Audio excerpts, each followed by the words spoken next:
ప్రభునామంలో చేర్చిన అందరికీ వందనాలు. దేవుని వాక్యంలో నుంచి సంఖ్యాకాండము 6వ అధ్యాయము 24, 25, 26 వచనములు చదువుకుని ధ్యానం చేద్దాం. యెహోవా నిన్ను ఆశీర్వదించి నిన్ను కాపాడును గాక.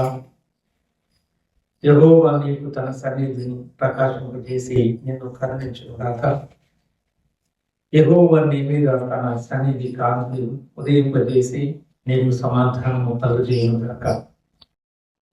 అట్లా వారు ఇశ్రాయేలీయుల మీద నా నామమును ఉచ్చరించడం వలన నేను వారిని ఆశీర్వదించేదను. ప్రభు సహాయం కొరకు చిన్న ప్రార్థన చేద్దాం. ప్రేమ కలిగిన మా ప్రియ పరలోక తండ్రి, ఈ ఉదయకాల సమయమందు మిమ్మల్ని ఆరాధన చేసే విషయంలో సహాయం చేసినందుకు తీస్తూ చదువుకున్న లేఖన భాగంలో గురించి మాతో మాట్లాడి మీకు మహిమ మాకు దీవెనను అనుగ్రహించమని యేసుక్రీస్తు ప్రభు పేరట స్తోత్రములు చెల్లించుకుంటూ ప్రార్థిస్తున్నాము తండ్రి. ప్రభునందు ప్రియ సోదర సోదరులారా, దేవుని యెహోవా తన ప్రజలని ఇశ్రాయేలీయులను ఆయన ఆశీర్వదించడమే కాకుండా ఆయన ద్వారా ఆశీర్వదించబడినటువంటి పరిశుద్ధులుగా ఉన్నటువంటి వాడు కూడా తన ప్రజలైనటువంటి ఇశ్రాయేలీయులను ఆశీర్వదించాలి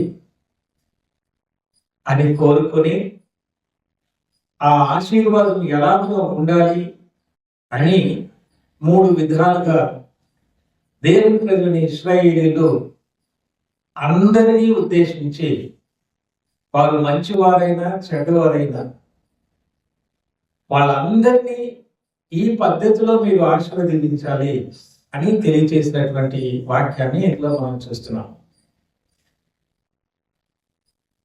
మనము కూడా తండ్రైన దేవుని ప్రేమ, కుమారుడైన యేసుక్రీస్తు కృప, పరిశుద్ధాత్మ దేవుని అన్యోన్య సహవాసము మనందరికీ తోడైందుగాక అని నిరీక్షిస్తూ ఉన్నాం.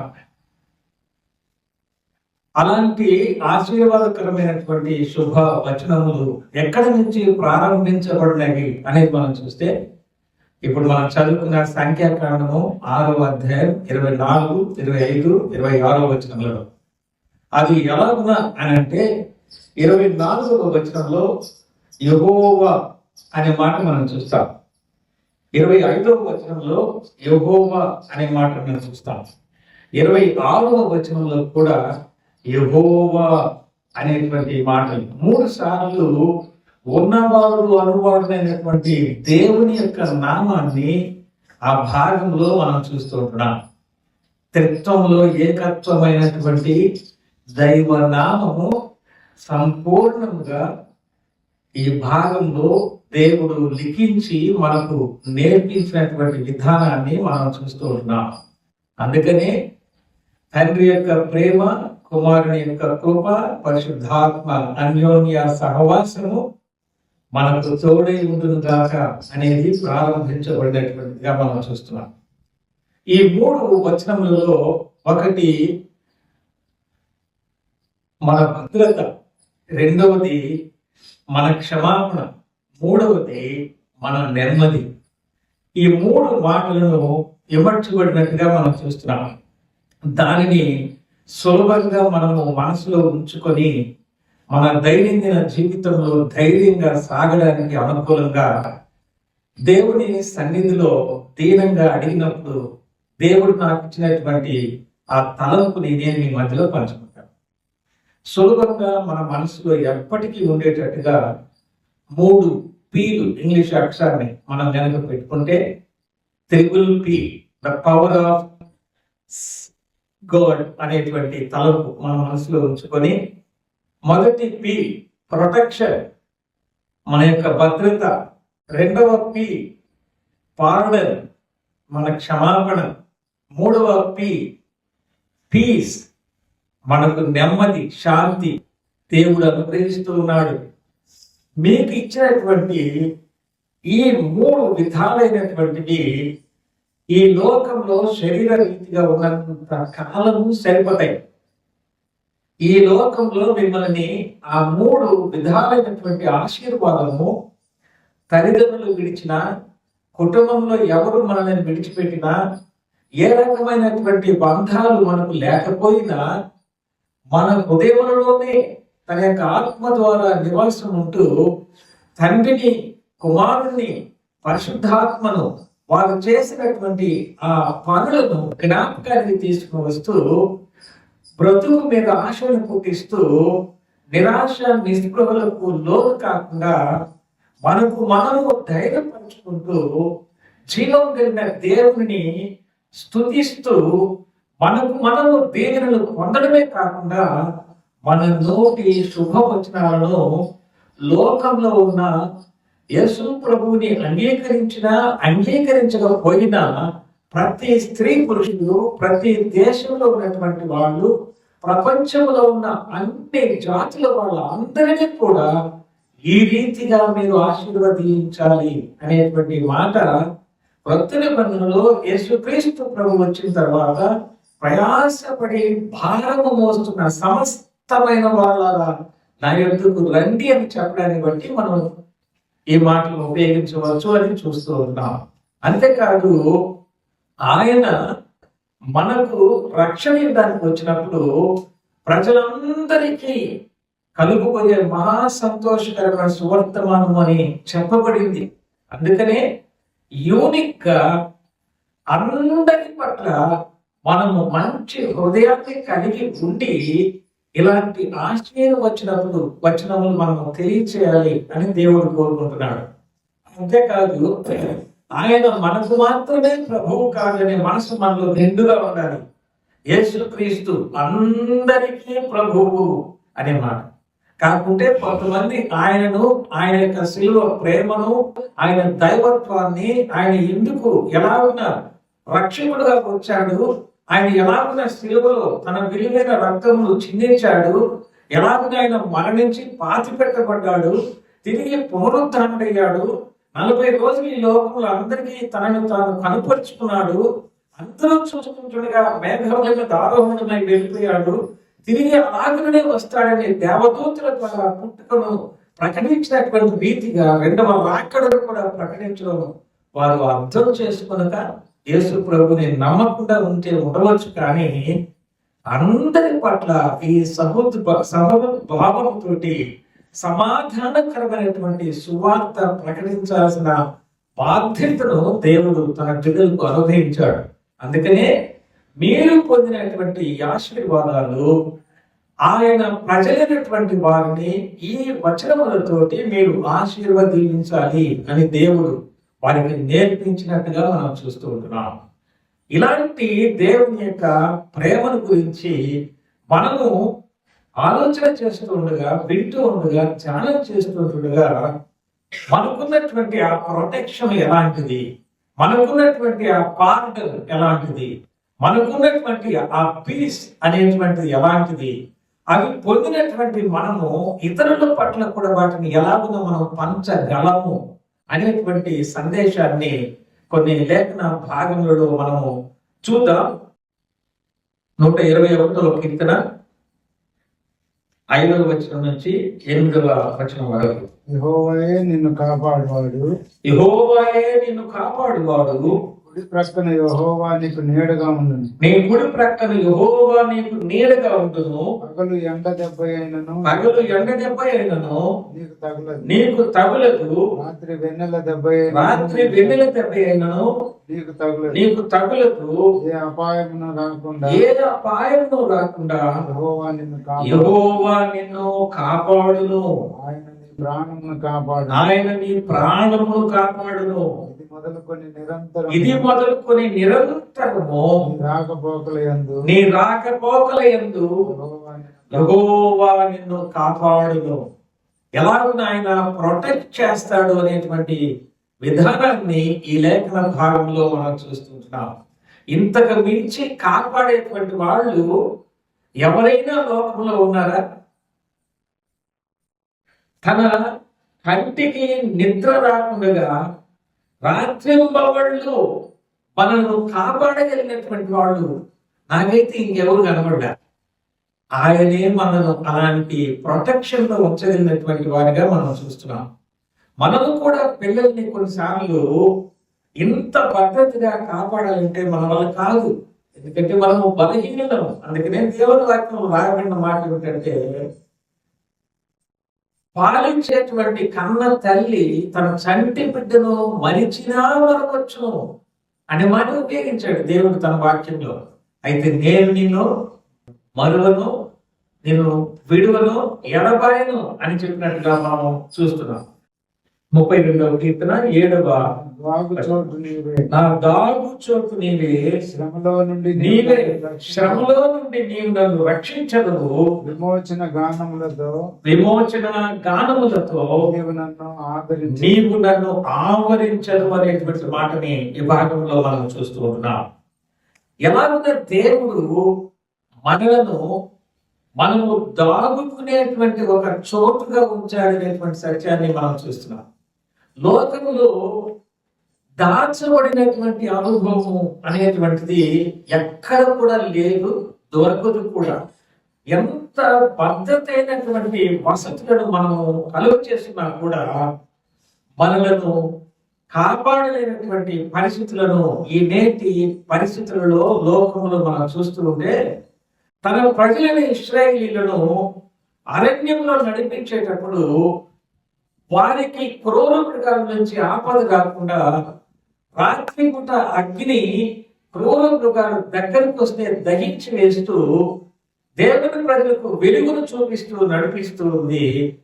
పగలి ఎండకు సొమసగా వారిని కాపాడుతూ వారిని నడిపిస్తున్నట్టుగా మనం చూస్తూ ఉంటున్నాము. అంటే మన జీవితకాల పర్యంతరము మనము ప్రయాణంలో ఉన్నా, ఇంటిలో ఉన్నా, ఉద్యోగంలో ఉన్నా, వ్యాపారంలో ఉన్నా, ఎక్కడ ఉన్నా కూడా మనలను ఆవరించి కప్పి ఉంచి భద్రపరిచి కాపాడుచున్నటువంటి దేవునిగా మనం చూస్తున్నాం. ఇంతకు మించిన ప్రొటెక్షన్ కనుక లోకంలో ఎక్కడైనా దొరికితే తీసుకోవచ్చు. నాకైతే ఎక్కడ కనబడలేదు.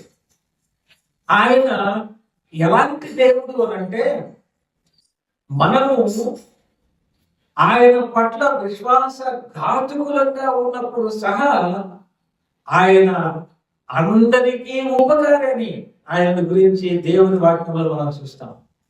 అంతేకాదు, కోపం వచ్చినప్పుడు మనకు పడనటువంటి వాళ్ళని మనం క్షమించలేము. కానీ దేవుడు క్షమించుటకు సిద్ధ మనస్సు కలిగినటువంటి వాడు. తన ఎద్దుకు ఎంతమంది ఎలాగను వచ్చినా కూడా చేర్చుకునేటువంటి వాడిగా మనం చూస్తూ ఉంటున్నాం. మనలను ఆవరించి మనము దాక్కునేటట్లుగా లోకంలో నుంచి, పాపంలో నుంచి, శత్రువుల నుంచి భద్రపరిచి కాపాడేదేవి. ఇక్కడ ఒక మాట, శారీరకంగా మనము భద్రపరచబడే కాదు, కానీ మన యొక్క అంతరింద్రియాలను ఎరిగినటువంటి దేవుడు మన మనస్సులో తలంపులను కూడా తన అధీనంలో ఉంచుకొని హృదయం కంటే అధికుడుగా ఉండి మనను ఆవరించి ఉండి కాపాడేటువంటి దేవుడుగా ఉన్నట్టు మనం చూస్తుంటాం. 46వ కీర్తన 1వ వచనం. దేవుడు మనకు ఆశ్రయమును దుర్గమునై ఉన్నాడు. దేవుడు మనకు ఆశ్రయమును దుర్గమునై ఉన్నాడు. ఆపత్కాలములో ఆయన నమ్ముకొనదగిన సహాయకుడు.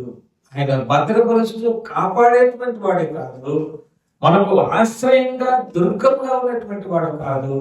అంటే శత్రువుల బారి నుంచి మనం తప్పించడానికి ఆయనే దుర్గంగా, కోటగా ఉంది వారు మాత్రమే కాదు, కానీ ఆపత్కాలంలో ఆయన నమ్ముకొనదగిన సహాయకుడు అని మాట మనం చూస్తున్నాం.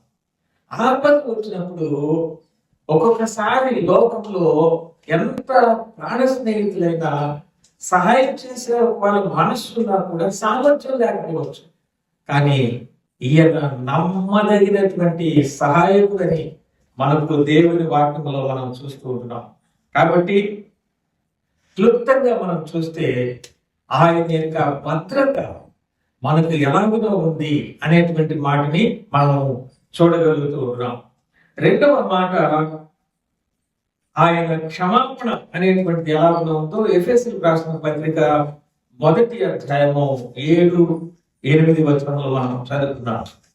ఎఫెసీయులకు రాసిన పత్రిక 1వ అధ్యాయం 7వ వచనంలో, దేవుని కృపా మహదైశ్వర్యమును బట్టి ఆ ప్రియుని యందు ఆయన రక్తము వలన మనకు విమోచనము అనగా మన అపరాధములకు క్షమాపణ మనకు కలిగి ఉన్నది.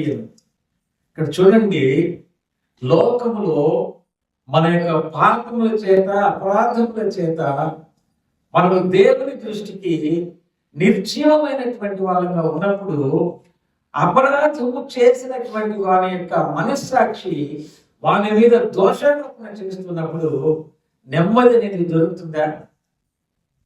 తప్పు చేసినటువంటి వాడు ధైర్యంగా తలెత్తుకొని తిరగగలడా? భయముతోటి ఆందోళనతోటి తనకు ఎంత సమృద్ధి అన్నా కూడా ఏర్పడినటువంటి ఆ అపరాధానికి క్షమాపణ దొరకనందువలన తన యొక్క బాధ అలాగనే ఉండేదిగా మనం చూస్తాం. అందుకనే లోకంలో అపరాధములను క్షమించగలిగినటువంటి వాడు జీవం కలిగిన దేవుడు ఒక్కడు మాత్రమే. ఆయన తన కుమారుని మన కొరకు లోకానికి పంపించి పాపము లేని ఆయన శరీరం మీద మన అపరాధముల కొరకై ఆయన శిక్ష అనుభవించేటట్లు ఏర్పాటు చేసి పరిశుద్ధులైన ఆయన రక్తములో చిందించడం ద్వారా మనకు విమోచన అనగా మన అపరాధములకు క్షమాపణ మనకు దొరికింది. రెండవదిగా మనం చూస్తున్నాం, మనుష్యులు బుద్ధిపూర్వకంగా ఏ మనిషిని కూడా క్షమించరు. ఎలాగెంత గట్టిగా చెప్పగలుగుతున్నాము? ఏ సహోదరుడు కూడా తన యొక్క సహోదరుని ప్రాణ విమోచన ఖరీదనం బహు గొప్పది కనుక దాన్ని తీర్చడానికి వీలు లేనటువంటిది అది ఎన్నటికీ కూడా అట్లా ఉండవలసిందని దేవుడు వాటిని తెలియజేస్తుంది. అందుకనే మనం అంత గట్టిగా చెప్పగలుగుతున్నాం. కానీ ఆయన క్షమించగలిగేటువంటి మనస్సు కలిగి పరిశుద్ధమైన రక్తమును చిందించాడు కనుక మనుషుల అపరాధములను క్షమించే సామర్థ్యము కృప ఆయనకి మహదైశ్వర్యముగా ఉంది. కాబట్టి ఎందరినైనా క్షమించగలిగేటువంటి మనస్సు ఉంది కనుక ఆయన మన అపరాధములకు క్షమాపణను ఆయన అనుగ్రహించాడు. ఈ మాట ఎంత మనస్సాక్షికి సంతృప్తిని ఇస్తుందో, సంతోషాన్ని ఇస్తుందో మనం చూస్తాం. మన మనస్సాక్షిలో కల్మషం లేకుండా చేస్తుందో ఇందులో మనం చూస్తుంటాం. కాబట్టి మొట్టమొదట ప్రతి మనుషునికి అవసరమైంది రక్షణ, భద్రత. రెండవది క్షమాపణ అనేటువంటి. ఎందుకు రెండవదిగా మనం పాటని మన ఇష్టం ఎట్లన్నా పెట్టుకోవచ్చు. ముందు పాటలు పెట్టి తర్వాత ప్రొటెక్షన్ పెట్టి తర్వాత తెచ్చి పెట్టుకోవచ్చు. కానీ ఒక రక్షించబడినటువంటి వ్యక్తి అపరాధంలో పడినప్పుడు తనను క్షమించేటువంటి విధానంలో ఎవరు కూడా లేనప్పుడు ఆయన మనము మన పాపములను ఒప్పుకొనని ఎడల ఆయన నమ్మదగిన వాడు, నీతిమంతుడు కనుక సమస్త దుర్నీతి నుంచి మనల్ని కడిగి పవిత్ర పరస్తాడు, క్షమించే సిద్ధ మనసు కలవాడు కనుక అనేది మనం చూస్తాం. కాబట్టి మన అపరాధములకు క్షమాపణ దొరికింది అని ఈ వాక్య భాగంలో మనము చూడగలుగుతూ ఉన్నాం. అందుకనే ఆయన క్షమించేటువంటి మనస్సు కలిగిన వాడు. దేవుని ప్రజలమైనటువంటి మనకు కూడా మనం ఒకప్పుడు పాపములను ఒప్పుకొని క్షమించబడ్డాము. కానీ మానవ మాత్రులము, బలహీనులము, సారికి మరి తప్పిపోయే స్వభావం కలిగినటువంటి వారు.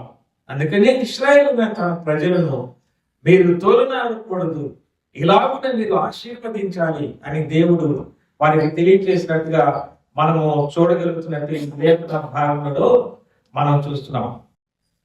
యెషయా గ్రంథం 43వ అధ్యాయము 25వ వచనం. నేను నేనే నా చిత్తానుసారముగా నీ అతిక్రమములను తుడిచివేయుచున్నాను. నేను నీ పాపములను జ్ఞాపకము చేసుకొనను అని అంటున్నాడు. చూడండి, చూసారా? నేనే నా ఇష్టపూర్తిగా నేను నిన్ను నీ అతిక్రమలను తుడిచివేస్తూ ఉంటున్నాను అని అంటున్నాడు. అంతేకాదు, నేను నీ పాపములను జ్ఞాపకము చేసి కొనను అంటున్నాడు. లోకములో చిన్న పొరపాటు చేస్తే మనం చేసిన పొరపాటుని ఒప్పుకొని సారీ అండి క్షమించండి అని అంటే ఒకవేళ సరిపో అన్నా కానీ తను బ్రతికినంత కాలం మనం బలహీనతను మనసులో పెట్టుకుంటారు కొంతమంది. 50 సంవత్సరాలైనా కూడా ఆ బలహీనతని ఎత్తి చూపిస్తారు కొంతమంది. నేను ఊరికనే చెప్పట్లు అనుభవించే చెప్తున్నాను నా వయసులో. దాన్ని బట్టి ఈ వాక్యాన్ని నేను చదివితే నాకు అనిపించింది, భూలోకంలో ఏ మనుషుడు కూడా హృదయపూర్వకంగా ఎవరిని కూడా అంత స్పష్టంగా మనం చెప్పచ్చు. మనుషుల యొక్క హృదయం ఎలాంటిది అంటే స్వార్థముతో నింపబడినటువంటిది. దీనినే ఆత్మీయమైనటువంటి గర్వము అని అంటారు బైబిల్ భాషలో. ఆత్మీయమైనటువంటి అతిశయముతోటి ఇతరుల యొక్క భక్తిని, పవిత్రతను వీళ్ళు స్వీకరించడానికి వీళ్ళకి మనసు ఒప్పుకోదు. కానీ దేవుడు అంటున్నాడు, నా కుమారుని ద్వారా నేను నిన్ను రక్షించాను, నేనే నీ అతిక్రమమును తుడిచివేస్తున్నాను. యేసు ప్రభువు శిలువకు ఆ యొక్క మన పాప రుణపత్రాన్ని ఆయన కొట్టివేశాడు, ఎత్తివేశాడు. ఆయన పాతిపెట్టబడ్డాడు. ఆ పాపాలను పూర్తిగా క్షమించి వేశాడు. తిరిగి పునరుద్ధానమైన తర్వాత మీరు చూసుకోండి, ఎక్కడైనా ఆయన మళ్ళా అట్లాంటి మాటలు అన్నట్టుగా మనకు చివరికి తన రక్షణ పొందినటువంటి 12 మంది శిష్యులలో ఒక శిష్యుడిగా ఎంచబడినటువంటి తోమ కూడా నేను ప్రభువుని కన్నులారా చూచి ఆయన గాయములో వేలు పెట్టి చూస్తేనే నమ్మతను అన్నా కూడా ఆయన అన్న మాట మీరు జ్ఞాపకం ఉందా? అవిశ్వాసి అవిశ్వాసమై తనకి గాయములను తన యొక్క గాయములలో వేలు పెట్టి చూడు తన ప్రక్కన చూపించినటువంటి ప్రభువుని మనం చూస్తూ ఉంటాం. అంతేకాని ఆయనను అప్పగించినటువంటి వ్యక్తి విషయంలో కూడా ఆయన ఉపయోగించిన భాష ఎప్పుడైనా జ్ఞాపకం చేసుకున్నారా? చెలికాడా అనేటువంటి మాటని మిగతా శిష్యులు ఎవరిని అంత గొప్ప మాటను ఉపయోగించలేదు. ఆయన యేసు ప్రభు యొక్క మనస్సు, క్రీస్తు యేసునందు కలిగిన ఈ మనస్సు మీరును కలిగి నుండి బోధనకే పరిమితం కాదు. ప్రాక్టికల్ గా మనమే ఇతరుల పట్ల చేయాల్సి వచ్చినప్పుడు కూడా మనం అది చేసి చూపించాలి. రిటర్న్స్ అవసరం లేదు. మనకు అక్నాలెడ్జ్మెంట్ అక్కర్లేదు. దేవుడు మనకు చూస్తా ఉన్నాడు, ఆయన మనం చూసి సంతోషిస్తా ఉన్నాడు. ఇప్పుడు ఆయన శరీరం ఇక్కడ లేదు, నీ శరీరాన్ని ఉపయోగిస్తున్నాడు. నీకు వచ్చేటువంటి ఆటంకాలను నువ్వు తట్టుకొని ఇలాంటి మంచి ముఖ తేజస్సుతోటి, దేవుని మనసుతోటి ఇతరులను ప్రేమిస్తూ క్షమించేటువంటి తత్వాన్ని నీకు ఆయన మనసు లోపల, హృదయం లోపల ఇచ్చాడు. దానిని కలిగి ఈ లోకంలో మసలుకోదు. అందుకనే నేనే నీ అతిక్రమంలో తుడిచివేస్తున్నాను, నీ పాపములో నేను ఇక జ్ఞాపకము. మనం కూడా అలాంటి మనసే కలిగి ఉండాలి. అందుకని మనకు క్షమాపణ చేసేటువంటి దేవుడు మనము ఈ లేఖన భాగంలో చూడగలుగుతూ ఉంటున్నాం. మూడవదిగా పీస్, శాంతి అనేటువంటిది మనము చూద్దాం. రోమీయులకు రాసిన పత్రిక 5వ అధ్యాయము 1వ వచనం. కాబట్టి విశ్వాస మూలమున మనము నీతిమంతులుగా తీర్చబడి మన ప్రభు అయిన యేసుక్రీస్తు ద్వారా దేవునితో సమాధానము కలిగి ఉందము. By faith. సమాధానము అనేటువంటిది ఎలాగ మనకు వస్తుంది?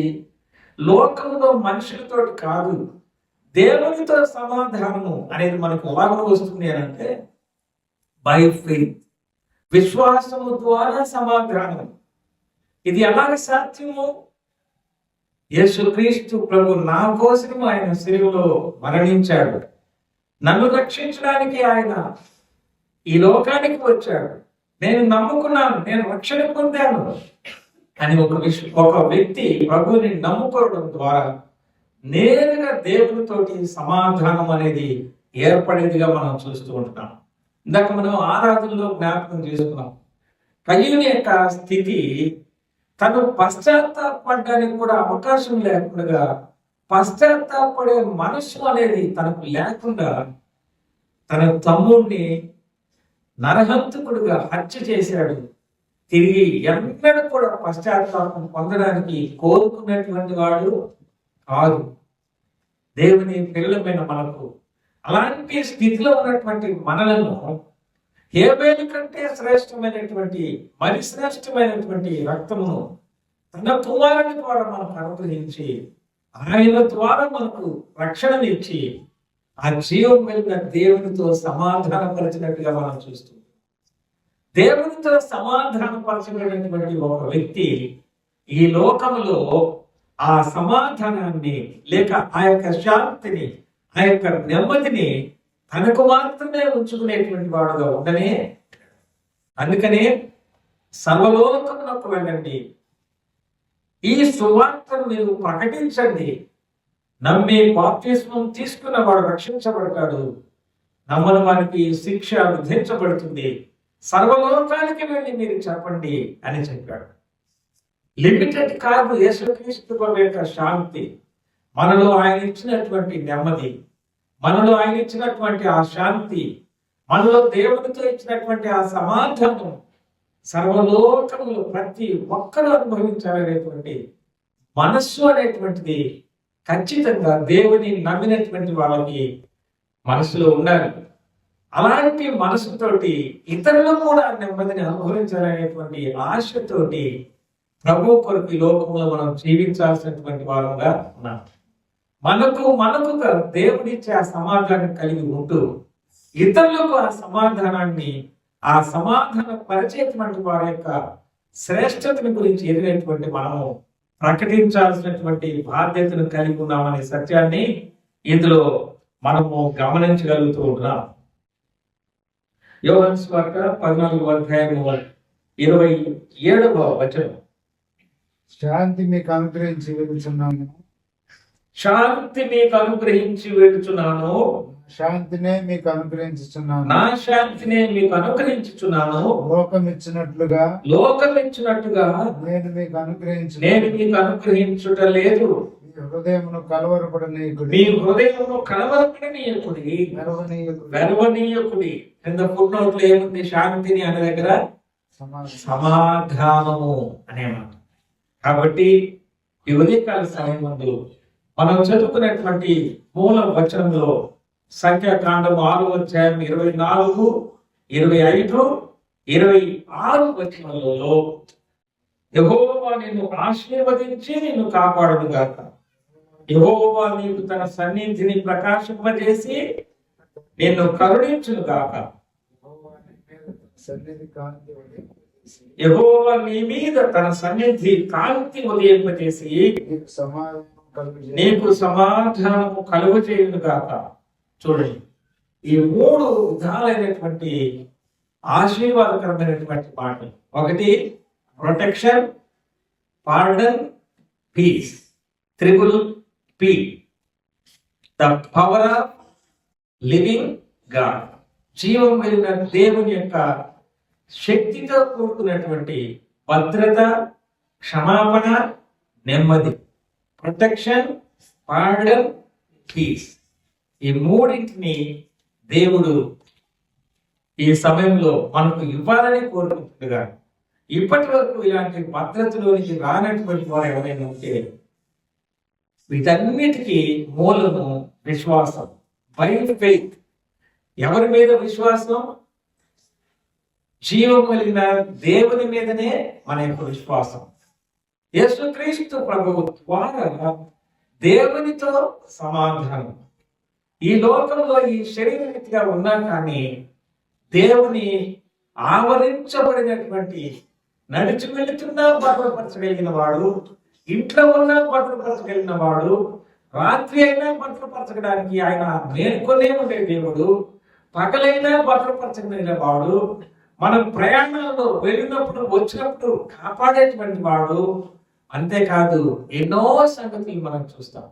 పొలంలో పండే పంటకు భద్రత, మన జీతభత్యాలకు భద్రత, ఆయన యొక్క ఆశీర్వాదములలో సకల విధములైనటువంటి భద్రతను కలిగి మనస్సాక్షిలో ఎటువంటి కల్మషం లేకుండా ఎక్కడైనా ఏ ప్రాంతంలోనైనా దేవుడితో సమాధానం కలిగినటువంటి స్థితి కలిగి దేవుడిచ్చేటువంటి నెమ్మదిని హృదయంలో కలిగి ఈ శరీరము సహకరించకపోయినా ప్రజలు ఎవరు సహకరించకపోయినా దేవుడు నన్ను భద్రపరుస్తున్నాడు, నన్ను క్షమించాడు, నాకు నెమ్మదినిచ్చాడు అనే సంతృప్తి కలిగి జీవించాలని ఈ మాటల ద్వారా మనము జ్ఞాపకం చేయబడుతున్నాం. అలాగా ఉండడానికి దేవుడు మనకు సహాయం చేయను. వందనాలు.